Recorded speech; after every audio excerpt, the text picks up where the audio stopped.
Me avisan, por favor. Ahorita está con la pantalla amplia en mi presentación, pero a veces no cambia. Estoy cambiando ahora la pantalla. ¿Cambió? Sí, doctor. Ya. Entonces vamos a empezar, creo que todo está bien. Entonces hoy día me toca hablar del tema del género Leishmania.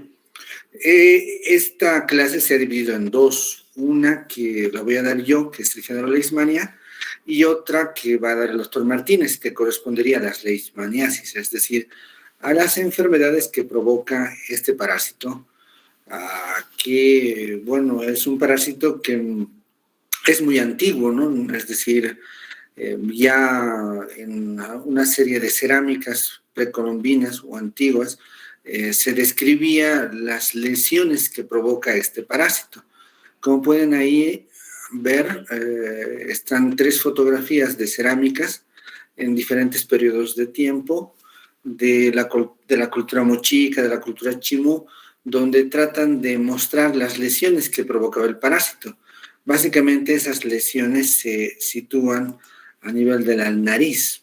¿Sí? Vean cómo la nariz está mutilada acá. Pareciera que hubieran sufrido un corte. Entonces, lo que acá está denotándose es la lesión crónica que se va a provocar cuando un paciente está parasitado con la leishmaniasis, con una especie del género Leishmania. Esta es una enfermedad clasificada dentro, o está dentro del grupo de las enfermedades desatendidas. Es decir, aunque existe una gran población que se ve afectada por estas, la mayoría de los estados, la mayoría de los ministerios de salud no prestan la adecuada atención a su control. Por otra parte, tampoco existe mucha investigación en el campo, por ejemplo, en cuanto a describir nuevos medicamentos para poder tratar a los pacientes que están parasitados con esta enfermedad. Esta parasitosis es básicamente de zonas tropicales, es decir, aquí ya pueden ver al parásito en el lado izquierdo y acá en el lado derecho el vector que estaría involucrado en la transmisión de esta parasitosis. Entonces, básicamente, para que exista esta parasitosis, tiene que haber un vector, ya que la transmisión lo va a provocar por medio de la inoculación de las formas parasitarias posterior a una picadura. Y estos vectores solo se los encuentra en zonas tropicales. De ahí que esta parasitosis sea básicamente de zonas tropicales. Existen muchas especies involucradas en esta parasitosis, pero de todas estas especies no podemos generalizar y decir todas las especies son zoonóticas. Podemos mencionar que algunas son zoonóticas y algunas son antroponóticas.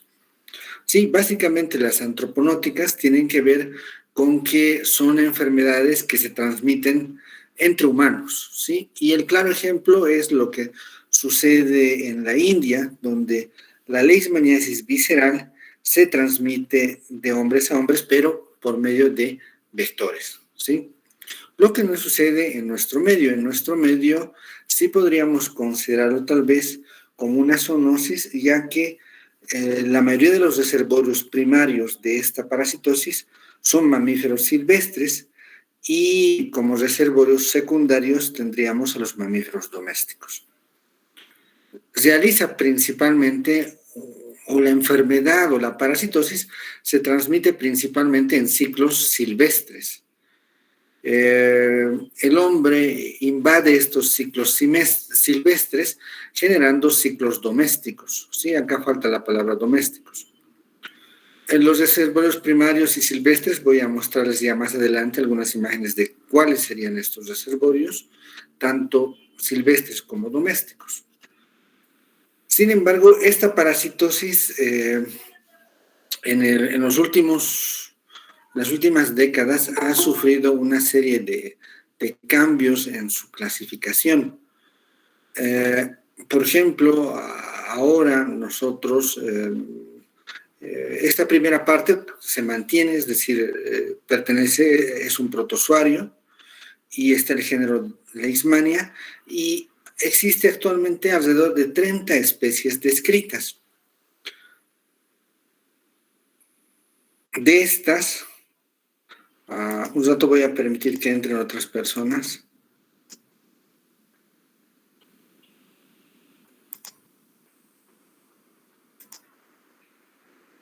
Entonces, en el último tiempo ha ido cambiando esta clasificación taxonómica. Habíamos visto que en algunas parasitosis no eran muchas las especies involucradas, pero hoy en día esta es la nueva clasificación taxonómica, ¿sí? Pertenece a la clase Quinotoplástida. El género grande corresponde a Leishmania, y este género grande de Leishmania se divide en dos clados grandes, uno que sería Euleishmania y el otro que sería Paraleishmania. En el grupo Euleishmania, básicamente se encuentran la mayoría de las especies que parasitan al humano.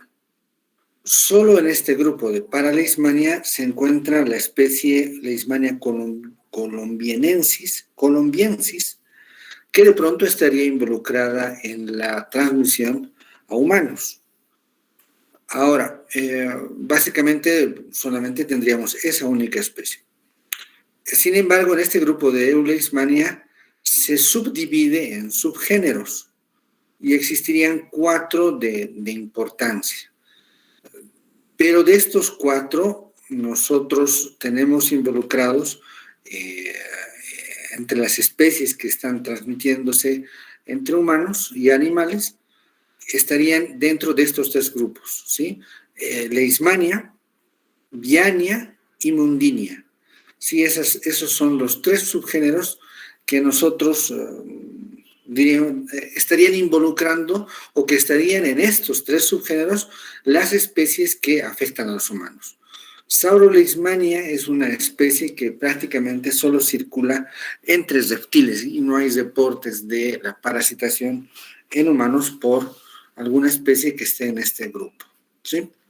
Entonces, básicamente esto, ¿no? Esa sería la nueva clasificación. Ahora, en nuestro medio, acá en Bolivia, o bueno, en América, esta es una imagen que la tomé de la teórica del doctor Martínez, y acá está de manera general la distribución de las leishmanias que se hallan en América y que afectan a los humanos provocando alguna enfermedad. Entonces, como habíamos dicho a un inicio, de este grupo, de las paraleishmanias, solamente habría una especie, Leishmania colombiensis.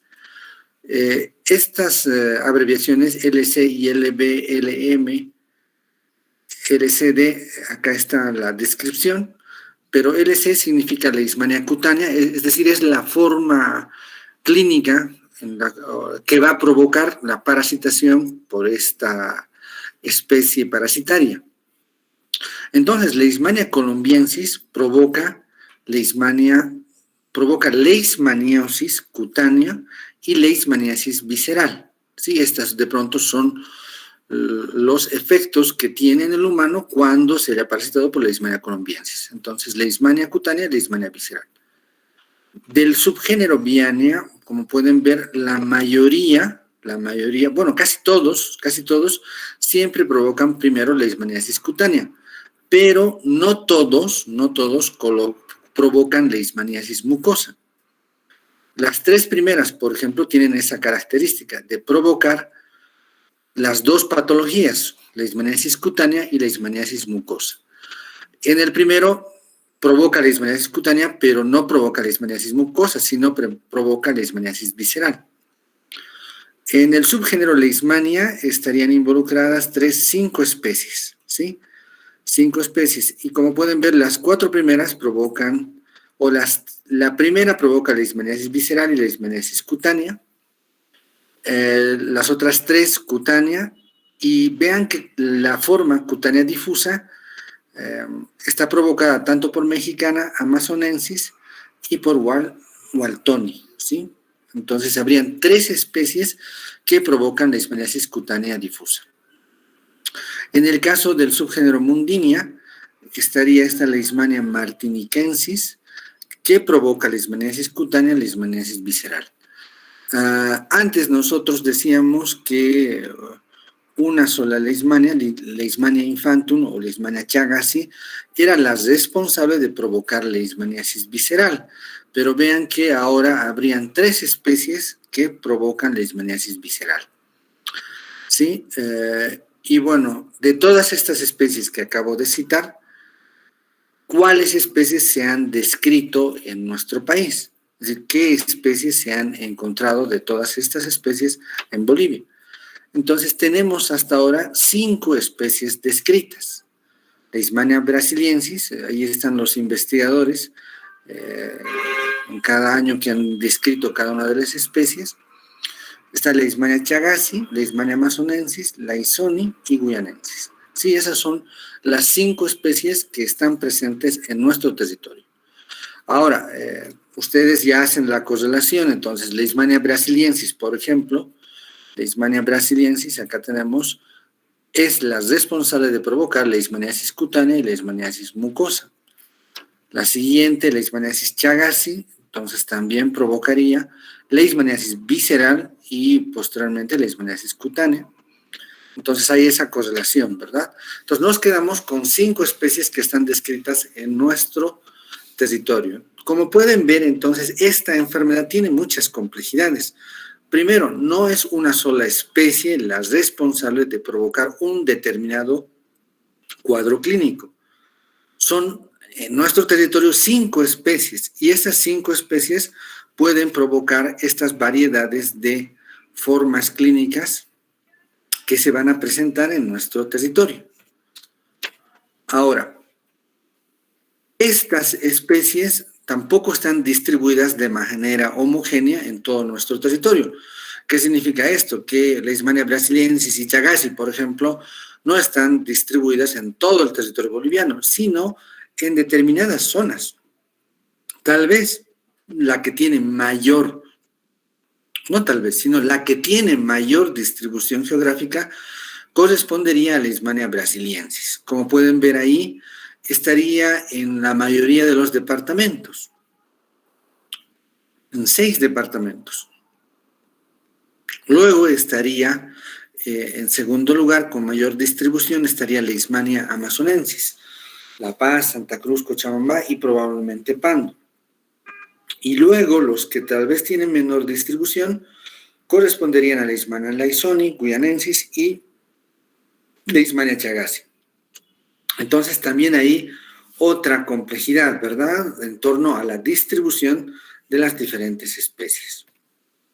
Ahora, estos parásitos, estas especies, tienen ciertas características en común, es decir, las formas biológicas van a ser las mismas para cada una de las especies. Sin embargo, estos parásitos, al pertenecer a la familia Trypanosomatidae, en esta familia estarían 2 géneros de importancia médica.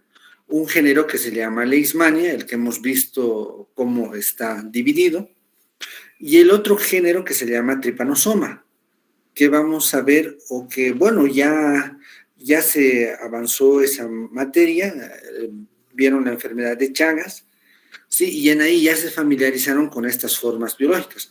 Por ejemplo, todos estos 2 géneros, como pertenecen a la misma familia, comparten ciertas características biológicas o ciertas características, ciertas formas parasitarias están presentes de manera común en ambos grupos de parásitos.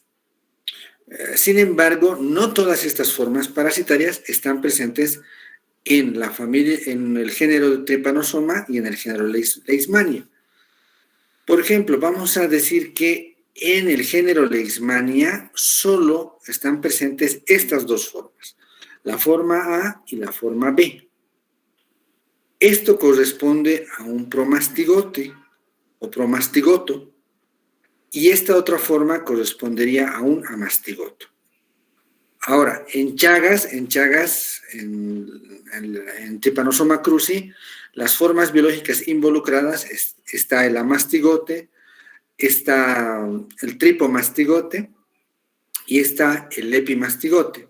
Este sería el tripomastigote y este sería el epimastigote. Pero para Leishmania, les vuelvo a repetir, vamos a tener un promastigote y tenemos un amastigoto. Ahora, como pueden ver, estas formas biológicas tienen algunas estructuras en común. Y es normal, ¿no?, que esto ocurra, porque como pertenecen a la misma familia, comparten ciertas características comunes. Vamos a ver las formas fusiformes. Por ejemplo, las formas fusiformes, esta parte central que corresponde al número 4 corresponde al núcleo. Y el núcleo está presente acá, acá y acá, ¿sí? Es decir, las tres formas fusiformes A, E y F presentan su núcleo, que está en la parte central. Inmediatamente de la parte central emerge esta pequeña forma ovalada, que correspondería al kinetoplasto. Y vean cómo el kinetoplasto también está presente en estas otras dos formas fusiformes. Lo pinté acá A y acá P, para más o menos que ustedes se den cuenta, y A significa anterior y P posterior. Entonces, este sería el extremo anterior y este sería el extremo posterior. Entonces, vemos que el flagelo, que está casi al lado del kinetoplasto, emerge del extremo anterior del promastigoto, ¿sí? Emerge inmediatamente. Lo que no sucede con el epimastigote. El epimastigote o el epimastigoto está su núcleo en la parte central, está su kinetoplasto y el flagelo emerge lateralmente, pegado al parásito y bueno, está ahí el flagelo. En cambio, en el tripomastigote todavía es mucho más diferente. Está el núcleo, este es el extremo anterior y este es el extremo posterior. El kinetoplasto se halla en el extremo más posterior y el flagelo recorre a lo largo de todo el cuerpo para hacerse visible en el extremo anterior. Pero la emergencia del flagelo es en el extremo posterior. Entonces, como pueden ver aquí, existen esas tres diferencias, aunque los tres son fusiformes, pero tienen estas características muy particulares que permiten su diferenciación y su identificación. Ahora, el amastigoto tiene su núcleo, tiene su kinetoplasto y tiene su flagelo invaginado. ¿Sí? Y el amastigoto se puede encontrar cuando se describe la leishmaniasis, vamos a describir esto, y cuando se describe Trypanosoma cruzi, también vamos a describir los amastigotos. Entonces hemos dicho que en esta parasitosis, en la leishmaniasis, intervienen dos formas biológicas, unos que serían los amastigotos y otros que serían los promastigotos. Entonces, esas dos formas biológicas participan del ciclo biológico. En esta imagen ustedes pueden observar, este es un frotis de la lesión. Sí, es un frotis de lesión. Hoy día, por ejemplo, la siguiente semana nos toca ver la parte clínica de malaria y van a ver que también se hace un frotis sanguíneo, ¿sí? Pero el frotis de malaria se obtiene de una gota de sangre que se saca del pulpejo del dedo, se hace gotear en una laminilla y se hace el extendido para ver los trofozoitos que están viendo hoy día. Por ejemplo, estos días han visto trofozoitos, esquizontes, gametocitos. Y cuando han visto esas muestras, han visto que alrededor hay un montón de glóbulos rojos, ¿sí? Ese es un frotis, es un extendido de una gota gruesa, ¿sí? Se ha extendido. Nosotros llamamos al diagnóstico frotis de lesión porque la muestra de sangre se obtiene de la lesión que provoca el parásito. Y este es el aspecto, más o menos el aspecto que se puede observar. Acá no estamos viendo glóbulos rojos.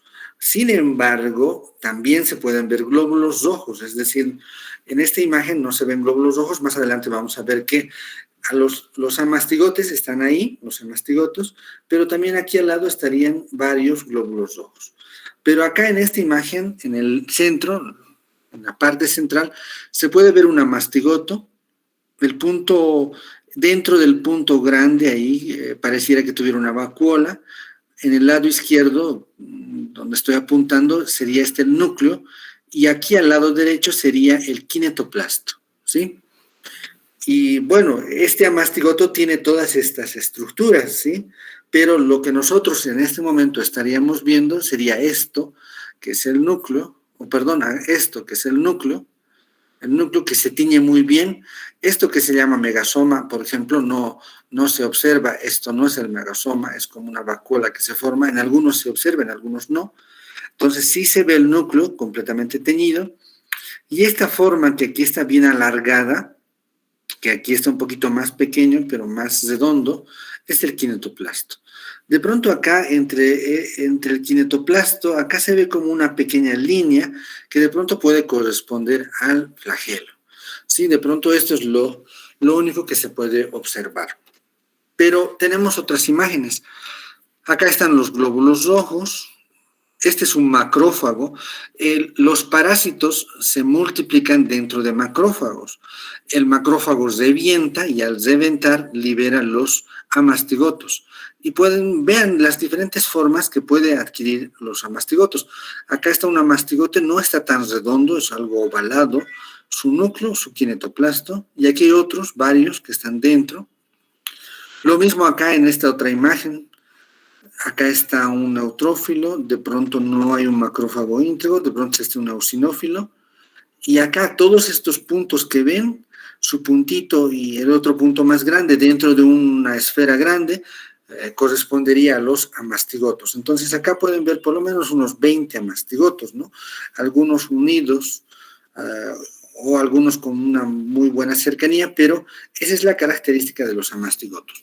Entonces, cuando la siguiente semana o la subsiguiente semana comencemos a ver las láminas de leishmaniasis, nosotros vamos a buscar estas formas biológicas para decir, este paciente tiene leishmaniosis. Lo mismo acá, vean, este, por ejemplo, no tiene esa vacuolita que pareciera que tuviera. Sí, acá directamente está más aplanado por los costados, el núcleo y su kinetoplasto. Entonces, la forma de los parásitos es muy variada, ¿sí? Pero no tampoco variaciones extremas. Para nosotros indicar que se trata de un amastigoto, siempre debemos de ver el núcleo y el kinetoplasto, siempre. Si no se ve el kinetoplasto, si no se ve el núcleo, no es el parásito correspondiente. Entonces, vean, en todas estas formas se puede observar el núcleo y el kinetoplasto. Acá lo mismo. La otra forma se llama promastigoto. Y vean que acá está la descripción de lo que les decía. Acá está su núcleo, su kinetoplasto y el flagelo emergiendo del extremo más anterior. Parece un habano, parece un cigarro. Vean acá, estas son imágenes del promastigoto. Acá está el núcleo, su kinetoplasto y su flagelo. ¿Sí? Lo mismo acá, núcleo, kinetoplasto y flagelo. Esos son los promastigotos. Entonces acá, otra vez, podemos ver cómo emerge el flagelo, ¿sí? Ustedes van a ver ya la siguiente semana los tripomastigotes y los epimastigotes. Entonces, aprendan a diferenciar esas características que les va a permitir observar. Van a ver que los otros no tienen esta disposición aquí lado a lado, y van a ver cuando vean tripomastigotos, este kinetoplasto está acá como un ojito, en el extremo más posterior. En cambio acá, ¿no? Están lado a lado, casi pegados. Y este es el ciclo biológico, ¿sí? Hay diferentes maneras de hacer. Este es de pronto uno de los ciclos más simples. Está nuestra imagen de un hombre, está un roedor, ¿sí? Y vean cómo este vector, que serían las luxomias, pica al humano, y al picar regurgita sus glándulas salivales, y por un mecanismo que se llama de pool feeding, logra hacer una pequeña lesión en la superficie de la piel. Es decir, a diferencia de los anófeles que han visto con la doctora Durán, el anófeles tiene una probóscide, un aparato picador muy grande, y esta probóscide de los anófeles le permite llegar hasta el capilar. Directamente su aparato bucal llega al capilar. y esta característica permite que el parásito inocule, inyecte sus esporozoitos directamente a la circulación. Lo que no sucede con este vector. Este vector es mucho más pequeño y al tener una probóscide mucho más pequeña no logra llegar al capilar, pero utiliza otro mecanismo. En este sitio donde pica, mueve el aparato picador y hace una pequeña lesión en la superficie de la piel. Esta lesión se llena de sangre y de este sitio en el cual se ha acumulado sangre comienza a succionar la sangre correspondiente. Sin embargo, cuando el vector se haya parasitado, regurgita y al regurgitar inocula las formas, en este caso los promastigotos metacíclicos. Entonces, los promastigotos metacíclicos que estarían acá en la glándula salival son inoculados, son las formas que van a ingresar en la piel de las personas o en la piel de los animales, ¿sí? Una vez que ingresan estos parásitos, inmediatamente se activa el sistema inmune. Ante esta lesión, ante la presencia de la probóscide, van los neutrófilos, van los macrófagos, y los macrófagos ingieren estos promastigotos. Y dentro del macrófago, una vez que ingresa el parásito, se transforma en amastigoto. Y estos amastigotos se empiezan a multiplicar posteriormente, ¿sí? Por una división de tipo asexuada, y van llenando, es decir, no es una replicación rápida que de pronto en minutos ya está lleno el macrófago y estalla, sino va a tomar su tiempo de días o de semanas hasta que el macrófago esté completamente repleto y este macrófago reviente, liberando los amastigotos. Estos amastigotos inmediatamente van a parasitar nuevos macrófagos y va a ocurrir nuevamente esta parte del ciclo. Sin embargo, si es que una leucemia, en este caso sana, pica a un roedor que tiene los macrófagos con amastigotos, va a succionar los macrófagos o los amastigotos libres o los macrófagos con amastigotos dentro, y en el vector se va a producir la liberación del macrófago, es decir, van a salir los amastigotos, o ya los amastigotos libres van a estar ahí dentro de la leucemia, y inmediatamente en la leucemia se van a transformar en el intestino medio del vector, se transforman y comienzan a convertirse en promastigotos.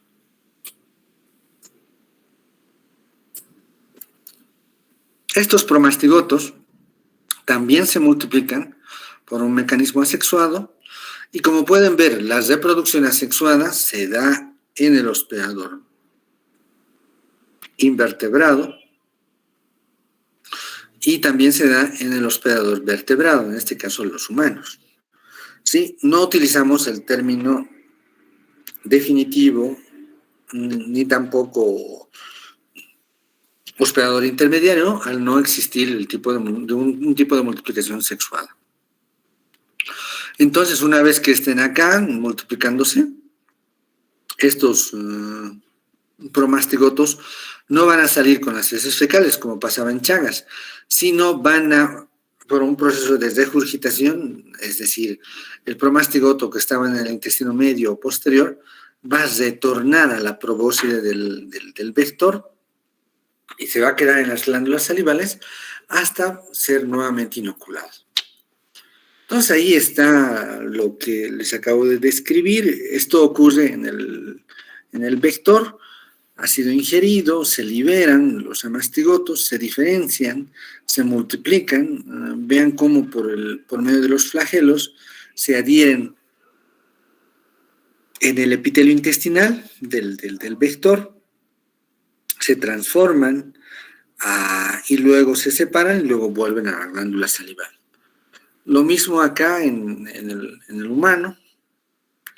Los promastigotos que entran a los macrófagos. Los macrófagos sufren la transformación, revientan los macrófagos y el vector nuevamente vuelve a consumir.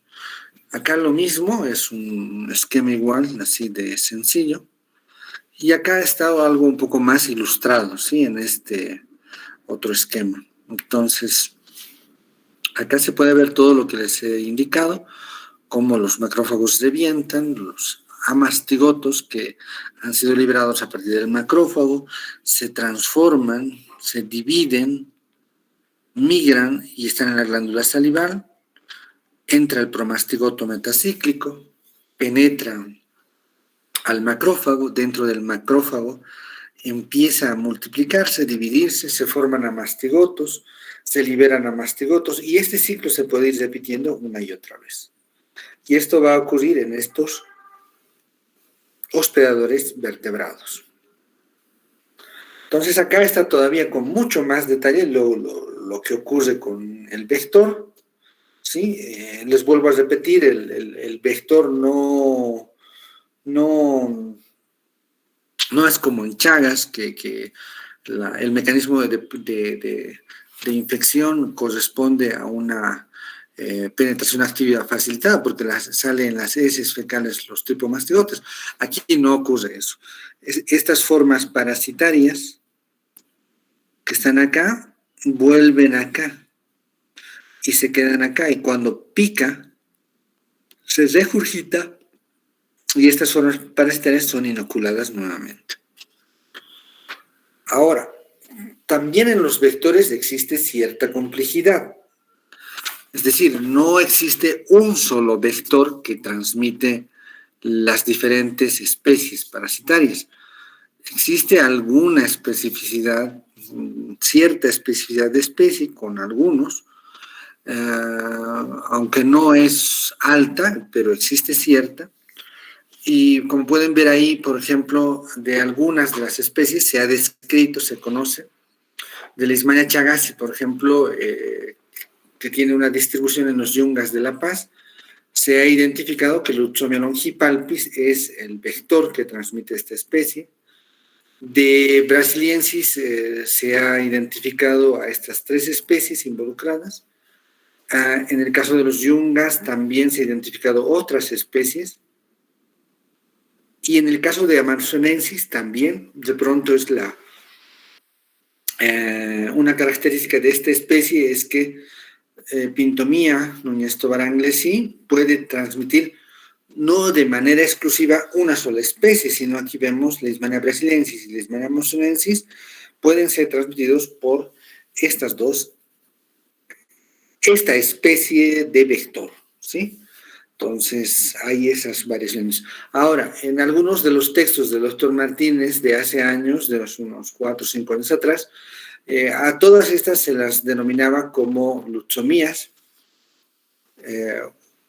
Y ahora también ha habido un cambio tremendo en la clasificación taxonómica de los vectores. Por ejemplo, antes no hablábamos de Cichodopicus o Pintomia, ¿sí? Antes esta Pintomia Núñez Tovar Anglesí la denominábamos Lutzomia Núñez Tovar Anglesí, pero ahora la nueva clasificación taxonómica ha cambiado por completo las denominaciones. Y actualmente existen en este grupo de estos vectores involucrados, existen alrededor de 1000 especies. Y estas 1000 especies están agrupadas por lo menos en 23 géneros. Algunos textos de antes hablaban de unos 5 o 6 géneros nada más, pero ahora no. Con la biología molecular se ha logrado precisar 23 géneros.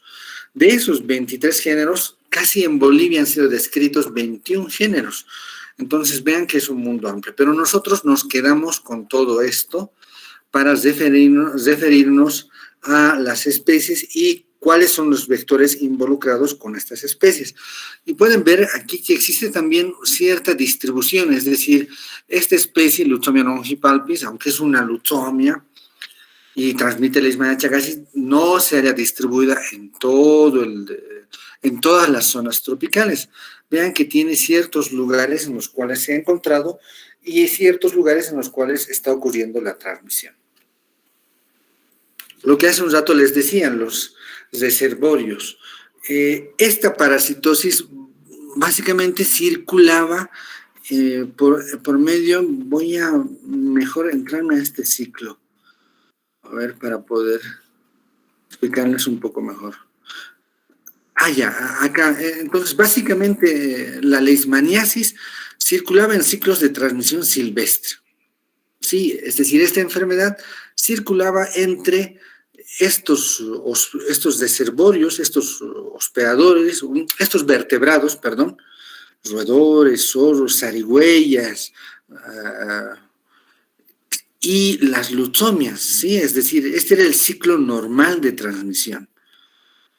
Sin embargo, el hombre ha entrado a estos nichos ecológicos y al entrar a estos nichos ecológicos hizo que cambiaran los hábitos de alimentación de estos vectores.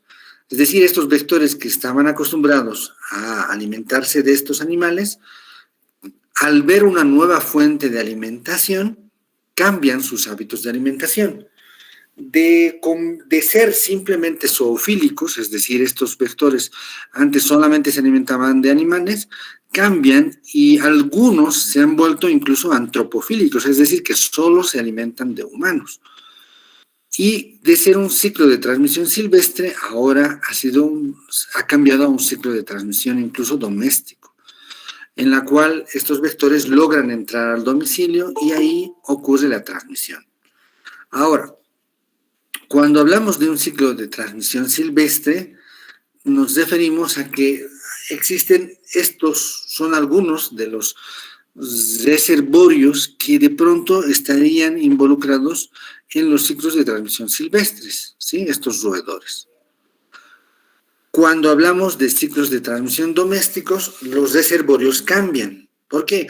En una casa, por ejemplo, no tenemos frecuentemente viviendo a estos roedores, pero sí tenemos a los perros y a los gatos, ¿sí? Que pueden adquirir la leishmaniasis. Y vean ahí estos perros con sus lesiones en la nariz, este gatito en la nariz, que de pronto son estos los nuevos reservorios que permiten que la enfermedad esté circulando en el lugar. Entonces ahora esto ya se entiende mucho mejor. Ciclo de transmisión silvestre y un ciclo de transmisión en el cual ya está formando parte el hombre, ¿sí? El hombre, cuando entra al monte, la mayoría de las veces entra en estas condiciones, con su corto, sus sandalias, y empieza a deforestar grandes zonas, es decir, quita estos árboles, quita esta vegetación. ¿Para qué? Para sembrar de pronto en nuestro país. Lo que está ocurriendo más es la deforestación para sembrar coca en las zonas de la Asunta, zonas de los Yungas.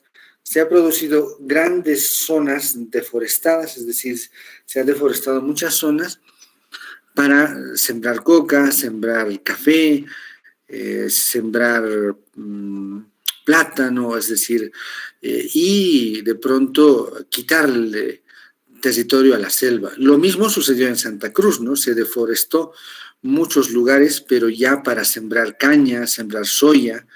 Y bueno, estos mosquitos, al perder sus fuentes de alimentación naturales, empiezan a cambiar de hábitos y empiezan a picar a los humanos. Acá podemos ver, esta imagen la tomé del manual de normas de la República del Perú, porque en Perú también hay casos de leishmaniasis. Perú tiene zonas de altiplano y zonas tropicales, como nosotros. Nosotros vivimos con una gran variedad de nichos ecológicos y tenemos zonas de altiplano, frío, donde la temperatura está bajo cero, en algunos lugares como Calacoto, en zonas de Oruro, Potosí, pero a la vez tenemos zonas tropicales, ¿no? De calor extremo, ¿no? Entonces, vean cómo en este esquema me gustó mucho y lo traje para mostrarles esto, el ciclo de transmisión silvestre o selvático. Esto es lo que les dije normalmente ocurre, ¿sí? Y la intervención del hombre ha hecho que cambien los hábitos.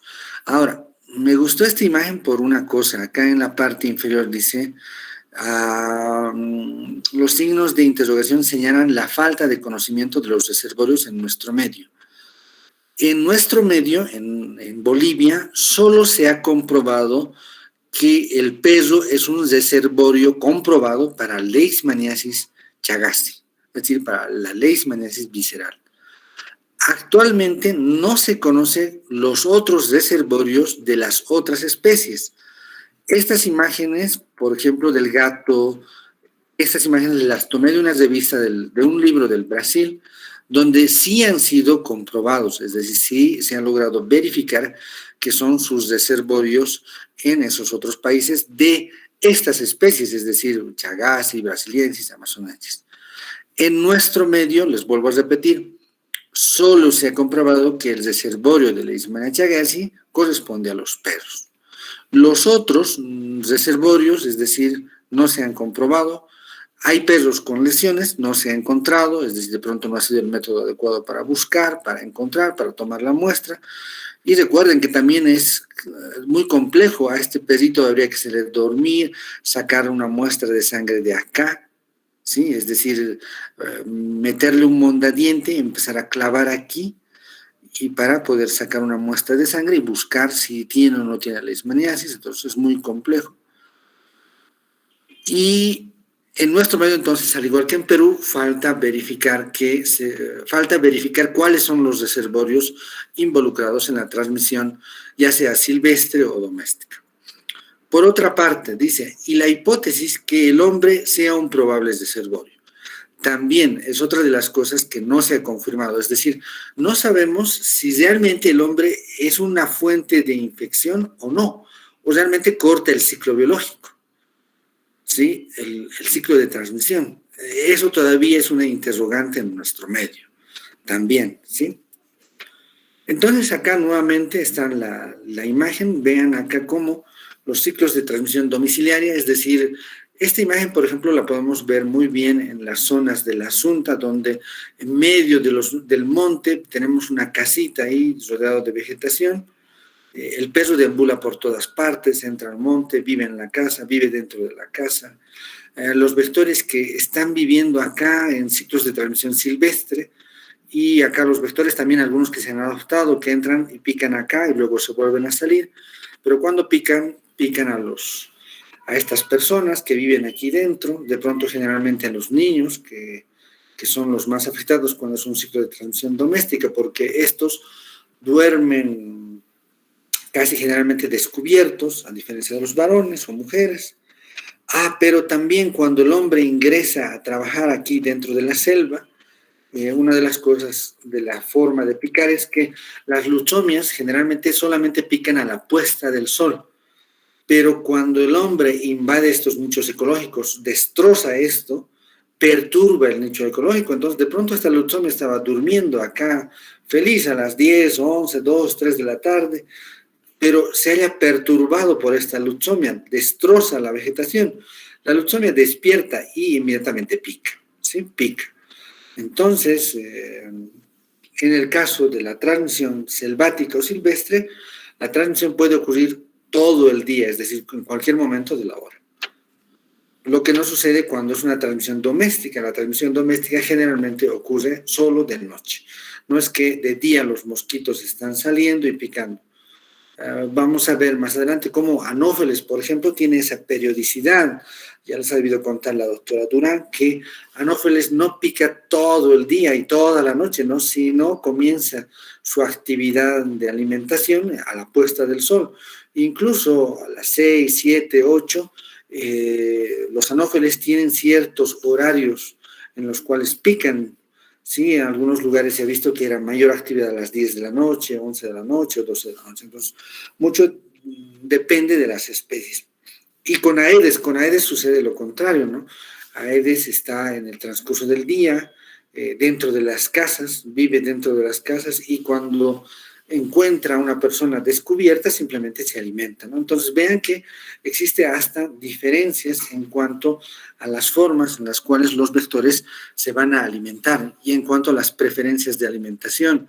Van a ver que algunos de los vectores, por ejemplo, aunque existe gran cantidad de vectores y también reservorios, en este caso perros, esto de pronto sucede con la Leishmania visceral.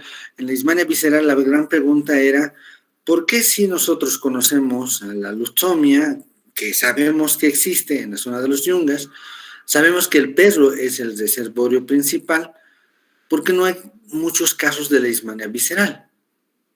¿Cuál era la explicación? De que de pronto las lusomias tenían una preferencia alimentaria más zoofílica que antropofílica. Entonces, las lusomias prefieren alimentarse mucho más de los perros que de los humanos, pese a tenerlos a los humanos ahí lado a lado. Alguna que otra vez ha habido la picadura de una lusomia a los humanos y ahí se ha provocado cuadros de leishmaniasis visceral. Pero para que ocurra cuadros de leishmaniasis visceral también existen otros factores que tienen que intervenir, que bueno, de eso va a hablar el doctor Martínez. Vean acá cómo es las zonas en las cuales ocurre la transmisión. Estas son imágenes del Brasil. Vean la presencia del hombre que siempre destruye, es decir, es el animal más destructor. Acá cómo deforesta para ganar sitios de cultivo, y es aquí donde va a ocurrir la transmisión. Acá una casita en medio del monte. Acá lo mismo, vean ahí la vegetación a un lado, entonces, aquí lo mismo, estas son imágenes de lo que ocurre allá en Brasil y la leishmaniasis. Es un problema mucho más grande que en Bolivia, bueno, también debido a la población y a la extensión de territorio, pero vean que aquí puede haber fácilmente ciclos de transmisión doméstico, que la lusomia vaya, pique y se vuelva al monte, hay mucha cercanía. Y estos ciclos de transmisión, ¿verdad? Acá el ciclo de transmisión silvestre, esto es lo que normalmente ocurre, selvático, y vean cómo el hombre ingresa a estos ciclos de transmisión silvestre y forma parte de la transmisión, o bueno, forma parte del ciclo. Esta es una imagen de Colombia, de una revista de Colombia que la tomé. Entonces, en Colombia tienen el problema de las guerrillas, aunque ha bajado bastante, el ejército y las guerrillas entraban al monte, vivían en el monte y formaban parte de ese ciclo biológico y tenían pacientes con leishmaniasis. Por otra parte, las actividades extractivistas, ¿no?, del hombre. El hombre, por ejemplo, acá está ingresando para cortar árboles, para sacar madera, y vean, ahí está con su sierra mecánica, con el torso completamente desnudo, cortando. Entonces acá la lusomia aprovechaba aquí su fuente de alimentación, perturbado por el ruido, y bueno, acá va, pica. Y en nuestro medio también tenemos estas situaciones. De pronto en la parte de Pando, en la Amazonía, el hombre ingresa al monte, a la selva, para extraer almendra, castaña. Se entran durante 3 meses y ahí la gente vive en el monte, en la selva. Y como hay calor extremo, la gente anda con poleras, cortos, todo el día, y bueno, ahí adquiere la picadura de una de estas lusomias y adquiere la leishmaniasis. Por otra parte, los procesos de invasión a estos sitios, bueno, acá el hombre entra y se sale, pero también lo que ha sucedido, ¿no? El hombre entra y ya no se sale, más bien destroza mucho más. El vector tampoco se va, se queda a vivir. Ya comienzan a vivir el vector y los nuevos habitantes, en este caso los humanos, y ocurre un ciclo de transmisión domiciliario. Esto es ya lo que van a ver con el doctor Martínez, la leishmaniasis tegumentaria. Aquí faltan algunas imágenes, pero es lo que correspondería al siguiente tema. Estas son las lesiones. Leishmania cutánea localizada, lo que decíamos, solo aparece estas úlceras crateriformes en la piel. Al cabo de un tiempo, si no se trata, aparece leishmaniasis mucosa, leishmaniasis cutánea difusa, lesiones completamente diferentes a la cutánea localizada, y la leishmaniasis visceral, cuando afecta a las vísceras, hígado, vaso. Entonces acá existen los métodos de diagnóstico, la clínica y todo lo demás. Entonces, en resumen, pueden ver que esta parasitosis es muy compleja, es muy compleja. Hay varias especies involucradas en provocar leishmaniasis, hay varias formas clínicas de presentación de la leishmaniasis, hay varios vectores que están involucrados en la transmisión, hay una distribución extensa de zonas en las que ocurre la transmisión, y bueno, varios vectores involucrados, bueno, ya les dije eso, pero este es el problema que de pronto ahora el doctor Martínez les va a comentar. Ahora, no sé si tienen alguna duda en torno a lo que yo les he explicado, que solamente era lo que correspondería al vector.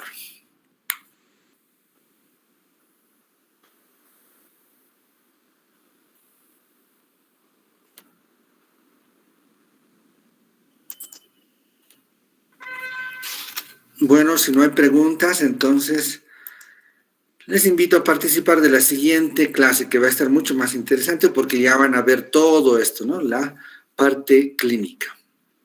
Bueno, buenas tardes y hasta luego.